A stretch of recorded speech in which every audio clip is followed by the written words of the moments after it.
Welcome back to the Upper Tier Podcast, the football podcast we bring you each and every day on the Dynamo Podcast Network. Head over to YouTube, smash that subscribe and bell notification button. Joining me tonight, as always, if there's a preview or a review to be done, this man is always on the screen, ready to lay down the law on these things. This is your Champions League review, match week 2. Darren, how we doing, my man? Well, good, Niall. Good to see you, man. Good, you too, pal. Let's start with Group A. Paris Saint-Germain and Man City, 2-0 to PSG. Yeah, it was. I watched part of it. It was comprehensive enough. In fairness to PSG, City off the back of a great result at the weekend against Chelsea, which for me they really pulled it out of fire getting a result there. They looked a bit lackluster, and again they kind of showed a little more the old frailties. And when I say that, I'm talking about up front. They're definitely. I've said this for weeks now on the mashups and the previews. They still look like they're missing a striker badly for me.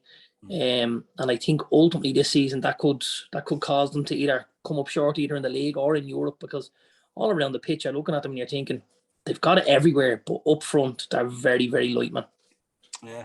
How did you feel about PSG? Obviously Messi getting his goal, and the first goal from an unusual character in the midfield. Yeah, ex-Everton, Idrissa Gana Gueye. Yeah, that's right. Good footballer, that lad. Plays in the middle, he's tidy, but he's never usually on the score sheet. Does the defensive role a little more. And obviously took the goal well. I had a little bit of a word with the brother-in-law. He's here in the house, I wasn't overly enamoured with what Ederson did for the Messi goal. Now, I'm a keeper, so maybe I'm just being a bit harsh. But it did go in quite centrally, albeit the ball was bending away the other side and he getting the eyes and maybe giving the step.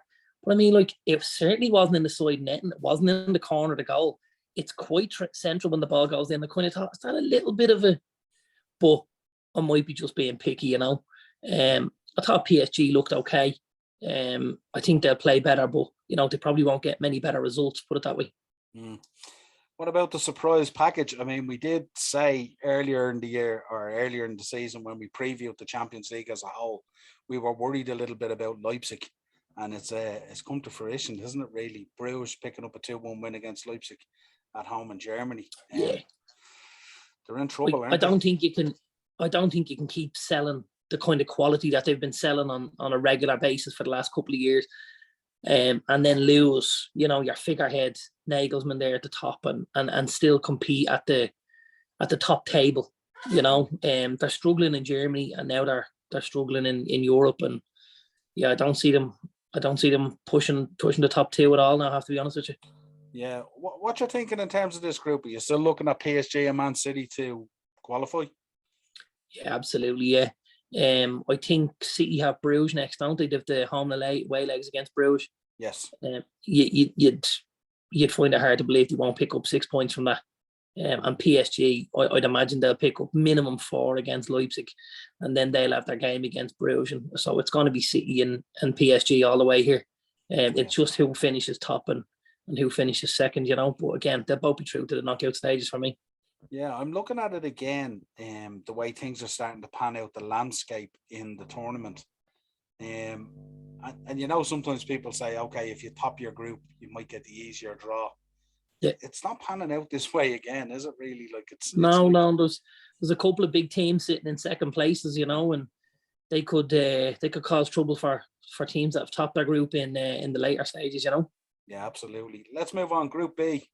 AC Milan versus Atletico. Atletico grinding out that 2-1 in the end with Suarez. But I don't know what the boy Kessie was thinking when he got sent off. It was crazy stuff, really, And he's such a good player. We've spoken about him, obviously, where we think so highly of the boy. And yeah, it was a bit nuts, wasn't it, really? There's no need for it, especially it's not a game that was maybe going to run by him for pace. You know what I mean? Typically the Spanish and the Italian teams, they play the game at a bit of a slower pace. So you don't necessarily need to be at that sort of thing, Yeah. I was looking, I looked at that AC Milan against Atletico. Atletico don't look to me to be the Atletico of the past, let's say. They seem to be sort of a bit lackluster. I think they're for me, Simeone has them playing a very pragmatic way. They're miserly at the back, and that's what he builds his foundations on. I don't think they're ever going to go out and beat teams 4-5-0. I just don't think they have that kind of firepower. You've got Griezmann now. You've got Suarez, obviously. You've got the boys, João Felix. You've got Thomas Lemar and Carrasco. There's a few boys like that, but they're still not, the kind of quality in the higher end of the pitch. The couple of lads are getting on a little bit and stuff like that. And because of the style of play that they play, they're not gonna go out and thump teams at all. It's gonna be a grind for them every week, but they will grind out against better teams. That's the thing. That's the thing I will say. Like, you don't be surprised to see them in a quarter or a semi, even though they maybe haven't, played overly expansive football or beaten big teams. They'll grind their way through the stuff. And that's just the way Simeone has them drilled. It's mad to think that he drills them that way, considering the quality that he has up top.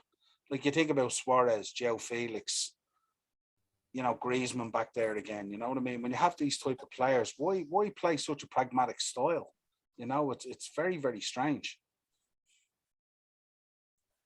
It is, but I think it's obviously the style of football that he became accustomed to. Even as a player himself, he was quite pragmatic. He was that kind of defensive midfielder, that tough tackling, that shielding the back four type thing. So I think he appreciates that kind of side of the game, and maybe he doesn't see the the offensive side as a. I think he likes to base his teams around keeping clean sheets and then nicking a goal here or there. They're quite good at set pieces and they counter attack well, and they can take free kicks and penalties and stuff like that. So I think he knows what he's doing. But for me, I think it can be a struggle to watch at times, I have to say. Yeah, absolutely. I'd imagine it's a struggle for those boys playing up front as well, having to play that kind of style as well. It's quite similar to playing up front for a Mourinho team, isn't it? Yeah. It's similar to that, and it's painstaking at times. Yeah. Porto versus Liverpool, 5-1. Great result, man. Absolutely super result. I thought he might have made a few more changes. Personally, because I know we've spoken about that, and I did think he'd make a few more changes. I thought we might see Tamikis and maybe Origi and stuff like that. But listen, you've gone away from home. You've gone to a tough stadium. Albeit you didn't get the clean sheet, but other than that, it's a great night's work, and it's onto the next game. It was a good solid performance, like.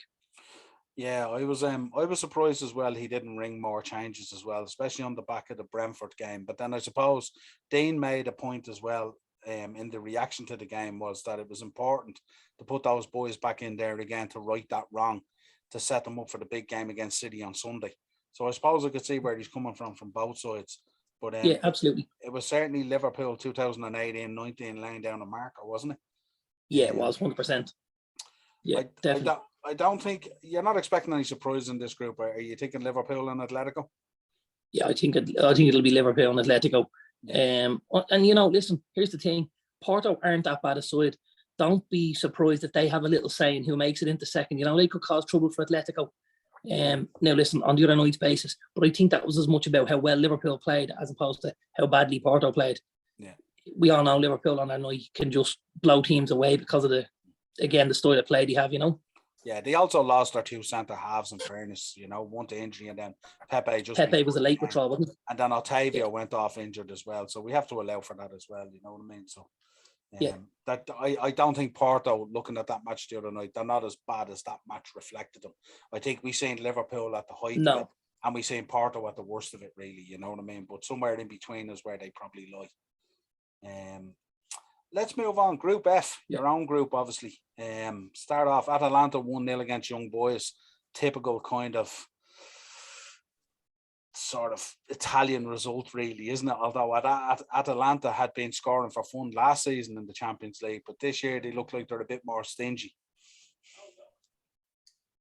Yeah, I don't know if it's something they've tried to do or if it's just so happened that this is the way the results have kind of rolled the first couple of weeks round, Young Boys, we kind of all perceived that they were going to be whipping boys in the group. Now, they've obviously turned United over and they've made a game of it away in Atlanta as well. So, they've got a couple of games coming up against Villarreal now. I'd imagine they're probably thinking if they can nip a win against Villarreal at home, they're still in the shake-up for this, to possibly get out of this group. Although we may have written them off fairly early on, they might not feel that way themselves about it, Yeah, absolutely. But yeah, I think Atalanta are they're a decent side as well. You know, they are quite offensive. You know, I saw bits of it again, and there's some nice stuff going forward again on the counter attack. And the lad Duvan Zapata looks very, very good up front, and he created the goal the other night for Pessina. You know, so it's good. They're a solid side. You know. Yeah, he's a player that Craig speaks highly of all the time when I talk to Craig about European football. Let's move on. United 2, Villarreal 1. We spoke about this with United moments. This was Ronaldo really saving Ollie's ass, wasn't it? It was Ronaldo, but it was also, you know, and I was looking at something earlier on. I think the subs, when they came on, they did a little bit to kind of liven things up a bit. I thought Cavani was excellent.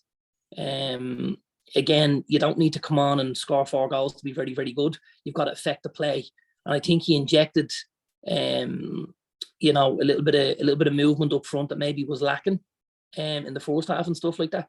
And his work rate, we said it before, is just phenomenal, you know. Yeah. And then obviously Jesse came on as well, and he was unlucky not to score, and then managed to lay the ball off for Ronaldo, you know. So yeah, I think the subs worked okay. But listen, United were very, very poor. We probably and should have been out of that game by half time, you know. Especially, you know, how good De Gea played in the fourth half, and then you look at that Villarreal actually score in the second half. If we're 1 or 2 down and they come out and get a third, that's game, set and match, because they don't leave their half then, and we have to try and pour stuff for them. We know how difficult United find it to break teams down that sit with that kind of low block, you know. So we were lucky enough, I have to say, and I think Ollie needs a couple of results now and a couple of performances, you know. To not necessarily to keep the fans on side, but to maybe, you know, keep the foot on the accelerator and say, listen, we're not going to lift it this soon. We're going to keep going at this, you know. I was thinking with Villarreal. The last few games have been. Yeah, I was thinking with Villarreal, if Jared Moreno had been playing, you could have been 2 or 3-0 down at half time very, very quickly. Absolutely. That would have been curtains, I think. I thought Cavani, when he came on, was outstanding. I thought Jesse Lingard was excellent when he came on as well. I thought the goal from Tellez was exceptional. What a volley. Yeah. I laughed at Cavani coming on, though. It was hilarious. Like, it's absolutely spilling rain, and this guy's pouring water all over his hair. And I was thinking, you just got to go out there and run around for a couple of minutes and you're going to be soaking anyway, so there's no need. But it was funny. He was just doing the hair and stuff that I just thought was hilarious, you know. What you feeling about this group at the moment, the way it's shaping up? It's tight. Villarreal only have a point on the bottom of the group, but it's looking really, really tight. United with 3, Young Boys with 3, and Atalanta with 4. Yes. This is one of those groups that could go down to the last day of fixtures, couldn't it?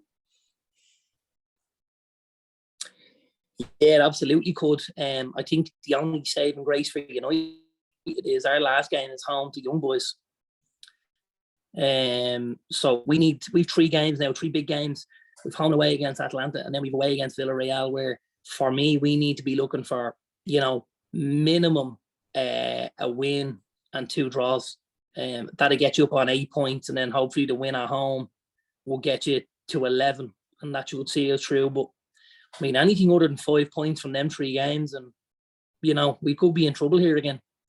Yeah, I thought that back 4 as well was a bit sort of at odds really at times, wasn't it? It was, but I mean, and here's the strange thing from my point of view. There was 3 lads in that back 4 who don't play week to week. And the goal we gave away was absolutely Rafael Varane's fault. You know, he came charging forward out of the back 4 to try and nick a ball high up the pitch. He didn't nick the ball. The ball came in behind, and the space was created in the centre for when the ball came across from Danjuma that Alcacer was able to nip in there. So you're looking at it and you're going, you're our most experienced player here in the back line. You've World Cups, you've European Championships, you've Champions League, you've absolutely every medal that you could possibly want. And it wasn't maybe Lindelof, or it wasn't Tellez, or it wasn't, although Delot did have a tough game with Danjuma, it wasn't them that kind of made the mistake that gifted Villarreal the goal either, you know? Yeah, absolutely. How do you see this shaping up? You'd be comfortable enough? Do you think United will go through no problem? think we'll go through. I don't think it'll be comfortable at all, and I wouldn't be surprised to see us go through in second place. Who are you picking from the other three? I think because Villarreal have 2 games with young boys. Now I know they've only got a point at the minute, but I think I'll side with Villarreal on the basis that they've 2 games against young boys. They're looking to pick up 6 there, and then they might take a point against us away, and then they possibly beat Atalanta at home. So I think Villarreal will get through with us. That'd be my take on it. But again, I think Atalanta are in the mix, and I think young boys will want to have a say as well. Yeah, it's a real intriguing table, really, isn't it? A real intriguing group at the moment. The next couple of games are going to tell the tale very quickly. Let's move on. Group H, Chelsea's group. Zenit 4-0 against Malmo. Probably not unexpected. And then Juventus beating Chelsea 1-0 in Turin. Wheels have come off a little bit for Chelsea, haven't they? Tuchel's feeling the pressure a little bit, is he? Yeah, here's the thing. They've played 2 really, really good sides. They've played, Juventus and Man City, two big football teams, and they've lost 2 games 1-0. Now, if you go in every other week and you only concede a goal against the likes of Liverpool, United, City, you kind of think you've done all right. The problem is, and we spoke about it before the season started, and we kind of had the crystal ball saying, is this a stage where Lukaku comes in and struggles again against the bigger teams? And at the minute, it's proven to be the issue, or part of the issue. You've Havertz, or sorry, not Havertz, you've Werner, who's struggling against anybody, and you've Lukaku, who is still sort of not going missing, but certainly not producing his best against the bigger sides. And that was something that kind of plagued him in his United career, and even his Everton career at times, Yeah, I just thought it was a poor showing against Juventus. I thought, Juventus are very poor at the moment, you know what I mean? I think that bottom half of Serie A at the moment and everything. So I thought it would be a good time for Chelsea to go there, lay down a marker. Tuchel again, some strange decisions, really, you know what I mean? I don't know. I'm suspect at times on his substitutions and stuff like that and all. And I just found I looked at this game and it was kind of like there wasn't a huge amount of chances created either. You know what I mean? Like normally we'd be coming on saying, right, they created a bunch of chances and maybe Werner didn't take them, or Lukaku let a couple slide and maybe he picked up one or something like that. But they're not creating a load of chances either, are they? No, they're not. And I don't think he looks like he's extremely happy with that kind of setting around Lukaku. I don't think he knows right now who is going to play on the right, who's going to play on the left, and who's going to play in behind. We think that's all up in the air for the minute. Obviously, you've got Ziyech, you've got Pulisic, you've got Werner, you've got Mason Mount, you've got Kai Havertz. There's an abundance of talent there. But at the minute, he doesn't seem to be finding the formula to put that together.